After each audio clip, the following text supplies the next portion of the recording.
Үнэн алдартны сүм ямар тохиолдолд аборт хийлгэхийг зөвшөөрдөг вэ? Хэрв жирэмслэлт эхийн амь насанд эрсдэл учруулахар байвал эх нь өөрөө шийдэж болно гэж зөвлөдөг. Ээж өөрийгөө үлдээх үү, хүүхдээ үлдээх үү гэдгээ шийддэг. Хэрвээ ураг Дауны синдромтой гэж онцлогдвол яах вэ? Би өөр тохиолдсон явдлаа ярив.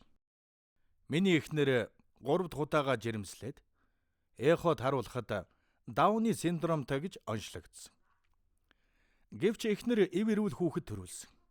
Яагаад ийм юм болсныг би мэдэхгүй юм. Нэг бол эмчин туршлагагүй байсан уу? Эсвэл эхоны аппарат нь асуудалтай байсан уу? Магадгүй абортын тоог их байлгах бодлого байж болно. Абортлогдсон хүүхэд бол гоо сайхны үйлдвэрийн биоматериал болдог. Мөн эмийн үйлдвэрт хэрэглэгддэг байж болно. Ийм л шалтгаантай байх магадлалтай.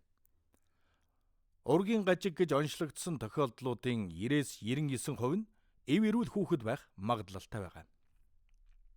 Тэрч байтугай жинхнээсээ даунтай хүүхэд байсан ч түүнийг алвал бурханд таалагдахгүй.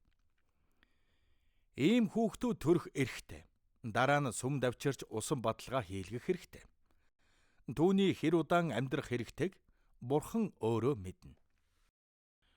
Аборт хийх нь зарим хүмүүсийн хувьд хамгийн дээр сонголт байдаг бол хүүхдийн хувьд хамгийн муу сонголт байдаг юм аа. Үүний үр дагаварт гай зовлон л ирдэг.